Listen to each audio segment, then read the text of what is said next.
बिस्मिल्लाहिर्रहमानिर्रहीम। जी नाजरीन, मैं हूं नदीम और आप देख रहे हैं नदीम शान यूट्यूब चैनल। नदीम शान यूट्यूब चैनल की तरफ से एक और इंटरेस्टिंग वीडियो आपकी खिदमत में हाजिर है। जी नाजरीन, आज की इस इंटरेस्टिंग वीडियो में आज हम बात करेंगे फाइंडर रिले के ऊपर, जो कि 8 पिन रिले है और एसी पर ऑपरेट होती है। जैसे कि आप देख रहे हैं यहाँ पर ये फाइंडर रिले है और जो इसके एम्पेयर की कैपेसिटी है वो 10 एम्पेयर है और ऑपरेटिंग वोल्टेज जो है वो 250 वोल्ट एसी है। ये जो सिंबल देख रहे हैं आप, ये एसी का सिंबल है और ये यहाँ पर ये जो निशान बना हुआ है ये एसी का निशान है और ये इसके कॉइल का निशान है और इसके आगे वोल्टेज को दिया हुआ है 220 वोल्टेज। ये जो आप देख रहे हैं यहाँ पर ये पिन, इसको जब आप पुश करेंगे तो इसके कॉन्टैक्ट चेंज हो जाते हैं कि ये रीसेट करने के लिए, चेकिंग करने के लिए, इस मकसद के लिए इस रिले को इस्तेमाल किया जाता है। इस पॉइंट को अगर हम बात करें दूसरी साइड की, यहाँ पर आपको कुछ नज़र आता है लिखा हुआ, जैसे कि आप देख रहे हैं यहाँ पर लिखा हुआ है 50 to 60 हर्ट्ज इसकी फ्रिक्वेंसी है और नीचे की तरफ लिखा हुआ है 220 वोल्ट एसी। अगर हम इसकी दूसरी साइड देखें, अगर आपको हम जूम करके दिखाएं, यहाँ पर इसकी कुछ ड्राइंग आपको नज़र आती है।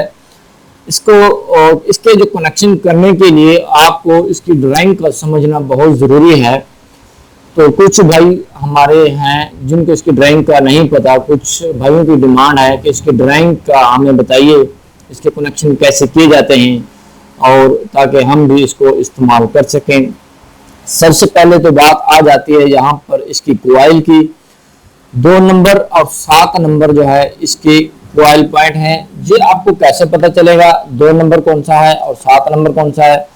जो इसकी नंबरिंग है आप देख सकते हैं यहाँ पर, इसके ऊपर नंबर लिखे हुए हैं, हर एक पिन के साथ साथ नंबर लिखे हुए आपको नज़र आ रहे हैं। 1 से लेकर 8 तक नंबर लिखे हुए हैं।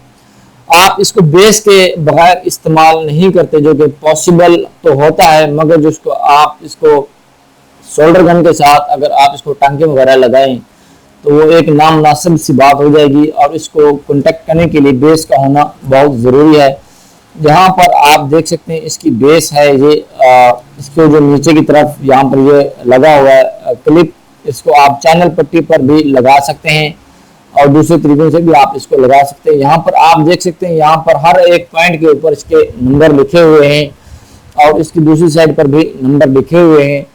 और इसके आप सेंटर में देखेंगे यहाँ पर एक कट लगा हुआ है, इस वाले कट को, और यहाँ पर इस रिले पर भी एक कट लगा हुआ है। ये इसी एक लाइन सी लगी हुई है, जैसा कि आप इसको देख सकते हैं यहाँ पर ये लाइन लगी हुई है। इस लाइन को इस बेस के कट के अंदर आपने इसको एडजस्ट करना है। जैसे ये वाली लाइन इससे पकड़नी है और इसको इस तरह से ऊपर से पुश कर देना है और इस वक्त आपकी रिले एडजस्ट हो चुकी है।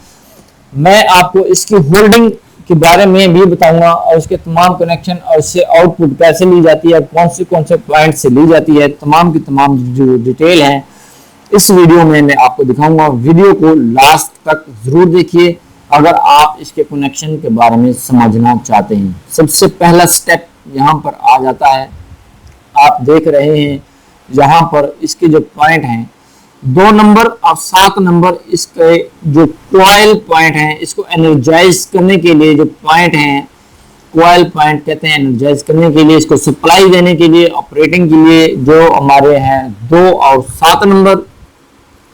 अब चलते हैं इसके अगले पॉइंटों के ऊपर, जो कि इसके एनओ पॉइंट होते हैं, एनसी पॉइंट होते हैं और कॉमन पॉइंट होते हैं। 3 किस्म के इसमें पॉइंट होते हैं। एक होता है कॉमन पॉइंट जिस पर आप सप्लाई देते हैं, एक होता है एनसी पॉइंट जिसे आप आउटपुट लेते हैं, दूसरा भी आउटपुट का पॉइंट होता है एनओ पॉइंट। वो आपकी डिजाइनिंग के ऊपर, वो आपकी इंटरलॉकिंग के ऊपर, वो आपकी होल्डिंग के ऊपर, वो आपके फंक्शन के ऊपर डिपेंड करता है आपने किस वक्त कौन सा फंक्शन और कौन सा पॉइंट इस्तेमाल करना है।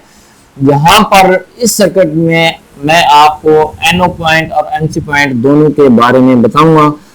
1 नंबर और 8 नंबर कॉमन पॉइंट है जहां पर आप इसको सप्लाई प्रोवाइड करेंगे, जिनकी सप्लाई देंगे कॉइल के बाद, कॉइल पॉइंट के बाद जो इसको आउटपुट के लिए और इनपुट के लिए सप्लाई देंगे। 1 और 8 नंबर जो है इस रिले का 1 नंबर और 8 नंबर पॉइंट ये है कॉमन पॉइंट। 4 नंबर और 5 नंबर है नॉर्मल कंडीशन में, ये इस वक्त नॉर्मल कंडीशन है। नॉर्मल कंडीशन उस कंडीशन को कहते हैं जब आप सर्किट को सप्लाई के साथ कांटेक्ट नहीं करते, उसको कहते हैं नॉर्मल कंडीशन। नॉर्मल कंडीशन में 1 नंबर 8 नंबर कॉमन हो गया, 4 नंबर और 5 नंबर नॉर्मल क्लोज है। इस वक्त 4 नंबर और 5 नंबर नॉर्मल क्लोज है। जब हम इसको सप्लाई के साथ कनेक्ट करेंगे 3 नंबर और 6 नंबर नॉर्मल क्लोज हो जाएगा, 4 नंबर और 5 नंबर इसका नॉर्मल ओपन हो जाएगा। जी नाज़रीन, मैं यहाँ पर आपको दोबारा से बताता चलूँ, यहाँ पर 1 नंबर और 8 नंबर है कॉमन पॉइंट, 4 नंबर और 5 नंबर है नॉर्मल क्लोज पॉइंट, 3 नंबर और 6 नंबर है नॉर्मल ओपन पॉइंट। चलो चलते हैं इसके, अब आपको कनेक्शन करके दिखाते हैं। एक पुश बटन के जरिए से इसकी होल्डिंग भी बताते हैं। इस रिले का बेशुमार सर्किट्स के अंदर इस्तेमाल किया जाता है। ज्यादातर इस रिले को प्रोग्रामिंग के लिए इस्तेमाल किया जाता है और एक इंतहाई फेमस जो सर्किट है स्टार डेल्टा का, स्टार डेल्टा के सर्किट के अंदर भी इस रिले को बाज़ जगहों पर इस्तेमाल किया जाता है। बाज़ जगह वो कौन सी जगह होती हैं?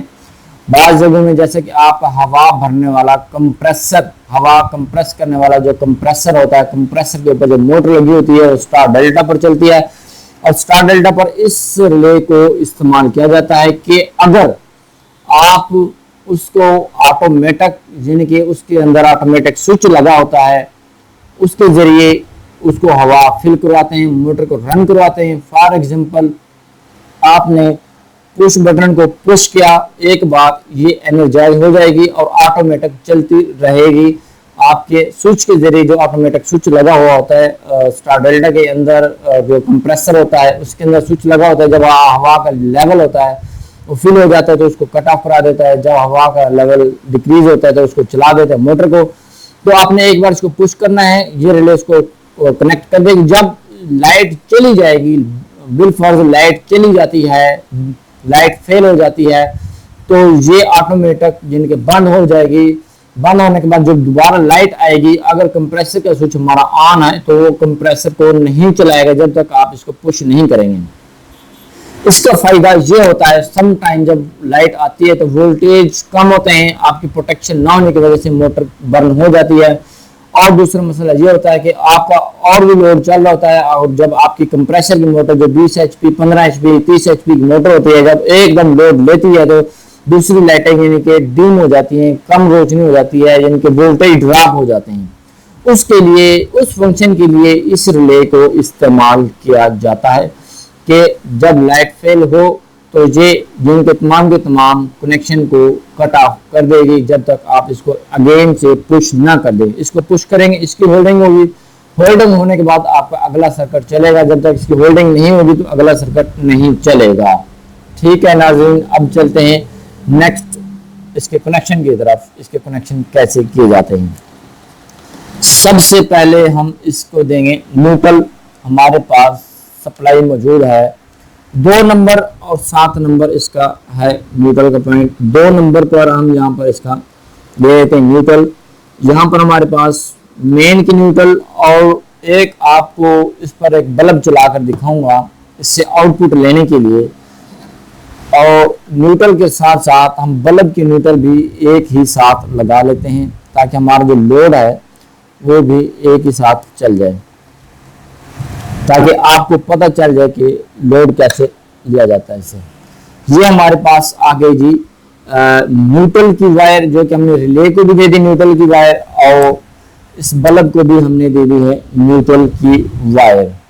जी नाज़रीन, इसके बाद हम क्या करेंगे, हमारे पास ये जो वायर है मेन वाली दूसरी वायर, इसको हम थोड़ा सा इंसुलेशन कर लेते हैं। इंसुलेट करने के बाद ये हमारे पास पुश बटन है। पुश बटन के कनेक्शन कैसे किए जाते हैं लास्ट वीडियोस के अंदर मैं बता चुका हूँ, कंप्लीट डिटेल के साथ बार बार बता चुका हूँ इसके कनेक्शन कैसे किए जाते हैं। आप पिछली वीडियोस में भी जाकर देख सकते हैं और यहाँ पर भी आप देख सकते हैं। एक तरफ हमने लूप डाल दिया, उसको कॉमन वायर दे दी, एक तरफ हमारी रेड कलर वाली जो है वो हमारी है ऑफ की वायर, और ये है व्हाइट वाली ऑन की वायर। जी नाज़रीन, ये वाला जो हमारा है फेस हम देंगे यहाँ पर, इसको जो है हमारा लूप डाला हुआ है हमने, इसकी तरफ ब्लैक जो वायर है हमने यहाँ पर इसके साथ लगा देनी है। इस तरह से इसको कनेक्ट कर देंगे ब्लैक वायर के साथ। ये मैंने इसको कनेक्ट कर दिया है। ये हमारी पुश बटन की ब्लैक वायर है और ये हमारे पास मेन सप्लाई आ रही थी, इसके साथ मैंने इसको कनेक्ट कर दिया है। जी नाज़रीन, अब हम चलते हैं नेक्स्ट स्टेप की तरफ। नेक्स्ट स्टेप जो है हमारा वो है ये, जैसे कि आप देख रहे हैं 2 और 7 हमारे पास कॉमन कॉइल का पॉइंट है, और हमने इसका करना है होल्डिंग के लिए, इसका जो हमने पॉइंट यूज करना है वो करना है, एक पॉइंट यूज कर लें, चाहे हम होल्डिंग के लिए 8 और 6 को कर लें या 1 और 3 को कर लें। होल्डिंग पॉइंट के लिए इसका हम कौन सा इस्तेमाल करेंगे? हम करेंगे 1 और 3 को। 1 और 3 को, 1 और 3 के लिए हम करेंगे क्या करेंगे जी? पहले तो हम जो वायर है उसको लगा लेंगे 1 नंबर पर। 1 नंबर पर कौन सी वायर को लगाएंगे वो मैं आपको बताता हूँ। जी नाज़रीन, यहाँ पर हम देखते हैं कि 1 नंबर जो हमारे पास कॉमन है, 1 नंबर क्या है हमारे पास? कॉमन पर हम लगाएंगे ऑफ वाली वायर। ऑफ वाली वायर जो है हमारी जो कॉमन की होगी वो हम ऑफ वाली, ये हमारे पास फेस आ रहा है, इस तरफ घूम के आपके पास आ जाएगा एनसी पॉइंट में। एनसी पॉइंट में ये एनओ की वायर है, रेड कलर की है। रेड कलर की जो वायर है हम उसको लगा देंगे 1 नंबर पर। 1 नंबर पर हमने लगा दी ऑफ की वायर। अब हम 3 का और 7 का डालेंगे लूप होल्डिंग के लिए। 3 नंबर का और 7 नंबर का हम लूप डालेंगे इसकी होल्डिंग के लिए। जो हमारे पास आ गया जी 3 नंबर इस रिले का, जो भी आपके पास रिले होगी एनओ पॉइंट उसका हमने यूज करना है। नंबर आपके चेंज भी हो जाए तो कोई मसला नहीं, तो आपने क्या करना है 1 नंबर और जो 3 नंबर और 7 नंबर का लूप डाल देना है। यहाँ पर हमारे पास आ गया जी 7 नंबर। 7 नंबर का लूप डालने के लिए जैसे कि आप मैग्नेटिक कॉन्टैक्ट का जो कॉइल पॉइंट होता है और एनओ पॉइंट होता है उसका आप एक लूप डालते हैं, और इस तरफ आपकी रह गई है ये वायर है व्हाइट कलर की। व्हाइट कलर की जो वायर है आपके पुश बटन की है, ये है नॉर्मल ओपन की तरफ से आ रही है पुश बटन की। ये हम लगा देंगे 3 नंबर पर, ताकि ये हमारे जब हम इसको पुश करें, पुश करने के बाद इसकी होल्डिंग इजीली हो जाए। जो ऑन की वायर है वो आप नॉर्मल ओपन पर लगाएंगे इस रिले की। जी नाज़रीन, यहाँ पर आप इस रिले के जो है ऑन ऑफ करा सकते हैं। अभी हम इससे लोड नहीं लेंगे, सिर्फ जस्ट मैं आपको इसकी जो होल्डिंग है, होल्डिंग आपको करवा के दिखाऊंगा कि इसकी होल्डिंग कैसे हो रही है। जब हम इसको पुश करेंगे, पुश करने के बाद इसकी होल्डिंग हो जाती है। इसके जो पॉइंट टच होते हुए मैं आपको इस वीडियो के अंदर दिखाऊंगा, जैसे कि आप देख रहे हैं, ये आप देख सकते हैं इजीली। मैं इसको यहाँ से ऑफ करूँगा, ये ऑफ हो गई। इसके कंटेक्ट हैं जो इस तरफ हो चुके हैं। अब मैं इसको करूँगा ऑन करने से ये आवाज़ भी करेगी और चलेगी भी। जी नाज़रीन, इस वक्त ये चल चुकी है। आप ऊपर की तरफ से भी देख सकते हैं, ये ऑपरेट करवाता है। देखिए ये थोड़ा सा इंडिकेट होगा, हिलेगा ये देखिए। इस वक्त इसकी होल्डिंग हो चुकी है, जिनकी इसकी मदद से चल रही है, ऑन और ऑफ हो रही है। आप यहाँ से भी इजीली देख सकते हैं। ये देखिए यहाँ से ऑन हो रही है और यहाँ से ये ऑफ हो रही है। जी नाज़रीन, यहाँ पर तो इसकी होल्डिंग तो मुकम्मल हो चुकी है। अब हम इसके जो कनेक्शन है इससे हम आउटपुट लेंगे। आउटपुट कैसे लेंगे? इसके जो दूसरे पॉइंट है हमारे पास, हमने इसका एक एनओ पॉइंट यूज करना है आउटपुट लेने के लिए। आउटपुट लेने के लिए हम क्या करेंगे, 8 नंबर पर इनपुट देंगे और 6 नंबर से हम आउटपुट लेंगे। जब हम इसको पुश करेंगे तो 8 नंबर की सप्लाई 6 नंबर पर से हो जाएगी, तो वहां से आप इसकी आउटपुट ले सकते हैं 6 नंबर से। तो 8 नंबर पर सप्लाई कहां से आएगी? आपने क्या करना है, 7 नंबर पर जैसे आपने सप्लाई दी थी ये वाली 3 से लेके 7 तक आपने लूप डाला था इसकी होल्डिंग के लिए। अब आप 7 से लेके 8 तक, 8 को तो हमने फेस तो देना है ना, चाहे आप डायरेक्ट दे दें कहीं से भी दे सकते हैं। आप 8 नंबर पर आपने फेस देना है।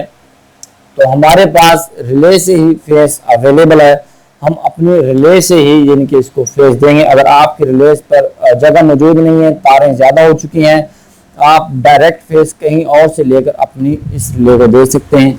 ये है 8 नंबर। 8 नंबर पर मैं यहाँ पर ये वायर लगा देता हूँ। 8 नंबर हमारा कॉमन है, जैसे मैं पहले भी बयान कर चुका हूँ। 8 नंबर जो हमारा कॉमन है और 6 नंबर हमारा है NO। 8 नंबर का और 7 नंबर का हमारा आ जाएगा लूप, ताकि 8 नंबर को हमें मेन सप्लाई जो है वो 8 नंबर को मिल सके। अब ये आउटपुट जो है जब हम इसको पुश करेंगे, ये 6 नंबर जो है ये NO पॉइंट है, जब हम इसको पुश करेंगे तो 6 नंबर NC पॉइंट हो जाएगा। NC पॉइंट होने की सूरत में हमारे पास आउटपुट सप्लाई मिल सकती है। ये है हमारे पास 6 नंबर। 6 नंबर पर हम ये वायर लगा देते हैं। जैसे कि आप देख रहे हैं यहाँ पर 6 नंबर पर मैंने वायर लगा दी है। ये आप यहाँ पर देख सकते हैं इजीली। वाइट वाली वायर जो है 3 नंबर पर लगाई है, ऑन वाली 3 नंबर से लेकर 7 नंबर तक हमने दिया है फेस, और 7 नंबर से 8 नंबर पर ये कॉमन फेस दे दिया है। जो ऑफ वाली वायर है वो 1 नंबर पर दिया है, क्योंकि ये 1 नंबर कॉमन है। ठीक है नाजरीन, और यहाँ पर मैंने न्यूट्रल दिया है, 2 नंबर पर न्यूट्रल दिया और बल्ब को न्यूट्रल दिया है, और 6 नंबर से हमने दी है आउटपुट। 8 और 6 1 पॉइंट इस्तेमाल हुआ, 3 नंबर और 1 नंबर 1 पॉइंट इस्तेमाल हुआ है। 3 नंबर 1 नंबर और 3 नंबर 8 नंबर और 6 नंबर, यानी कि हमने इसके 2 और 2 4 पॉइंट इस्तेमाल किए हैं। जी नाज़रीन, अब हम रिले को कर देते हैं इसके ऊपर एडजस्ट। जैसे कि आप देख रहे हैं ये यहाँ पर रिले एडजस्ट हो चुकी है, और ये हमारे पास है पुश बटन। अब हम इसको सप्लाई के साथ कनेक्ट कर देते हैं। जब मैंने इसको सप्लाई के साथ कनेक्ट कर दिया है, कनेक्ट करने के बाद हम इसको करेंगे पुश। पुश किया, इसकी होल्डिंग भी हो गई, और साथ में आपका जो बल्ब है, बल्ब भी रोशन हो चुका है। आप देख रहे हैं just same like magnetic contactor की होल्डिंग की जाती है, ऐसे ही रिले की होल्डिंग की जाती है। जी नाज़रीन, इस रिले की होल्डिंग कैसे की जाती है और इसके फंक्शंस को कैसे इस्तेमाल किया जाता है, इसकी जो डिटेल है मैंने इस वीडियो में आपको दिखा दी है। जब हम स्टार डेल्टा सर्किट बनाएंगे कंप्रेसर वाली मोटर के लिए, तो उसमें भी इस रिले का इस्तेमाल होगा। उसमें इसके कनेक्शन किए जाते हैं, वहां पर कंफ्यूजन हो जाती है। उस कंफ्यूजन को दूर करने के लिए आपके लिए एक मैंने सर्किट बनाया है इस रिले का। जो रिले भी यूज की जा सकती है और मैग्नेटिक कॉन्टैक्टर भी यूज किया जा सकता है। मैग्नेटिक कॉन्टैक्टर की होल्डिंग और उसे आउटपुट तो इजीली ले सकते हैं। मजा तो तब है कि रिले से कैसे ली जाए। तो रिले का कंफ्यूजन जो है बहुत सारे दोस्तों को है, बहुत सारे भाइयों को है, बहुत सारे इलेक्ट्रिशियन हजरात जो है इनको रिले के बारे में इंफॉर्मेशन नहीं है कि इससे होल्डिंग कैसे करवाई जाती है और आउटपुट कैसे ली जाती है। इस वीडियो में डिटेल के साथ मैंने आपको बता दिया है कि इस वीडियो में आप ने सीखा है कि रिले की होल्डिंग कैसे की जाती है। हमारे पास 8 pin finder 10 ampere AC relay है जो कि 220 वोल्ट पर ऑपरेट होती है। तो इस रिले से कैसे कैसे आपने काम करवाना है और इसके फंक्शन कैसे हैं, तो आपने सीखा है इस वीडियो में। उम्मीद करता हूं कि आपको हमारी वीडियो बहुत अच्छी लगी होगी। आपको हमारी वीडियो कैसी लगी है कमेंट सेक्शन में कमेंट करके अपनी राय का इजहार ज़रूर दीजिए। अगर आपको इसकी समझ नहीं आई तो दोबारा मैं इसके ऊपर वीडियो बनाने के लिए तैयार हूँ। डीपली इसमें मैंने एक एक चीज़ आपको बता दी है, एक एक सर्किट मैंने आपको बता दिया है कि इसके कनेक्शन कैसे किए जाते हैं। उम्मीद करता हूँ आपको समझ आ ही गई होगी। इंशाल्लाह आपकी खिदमत ऐसे ही करते रहेंगे और अच्छी अच्छी इंटरेस्टिंग वीडियो आपकी खिदमत में लाते रहेंगे। उम्मीद करता हूँ कि आपको हमारी वीडियो पसंद आई होगी। इस वीडियो को अपने दोस्तों के साथ लाइक करना और शेयर करना जरूर मत भूलिएगा। इस वीडियो को अपने दोस्तों के साथ शेयर जरूर कीजिएगा। मैं था नदीम और आप देख रहे थे नदीम शाहानी यूट्यूब चैनल। मिलते हैं नेक्स्ट वीडियो में। अपना बहुत सारा ख्याल रखिएगा। तब तक के लिए अल्लाह हाफिज।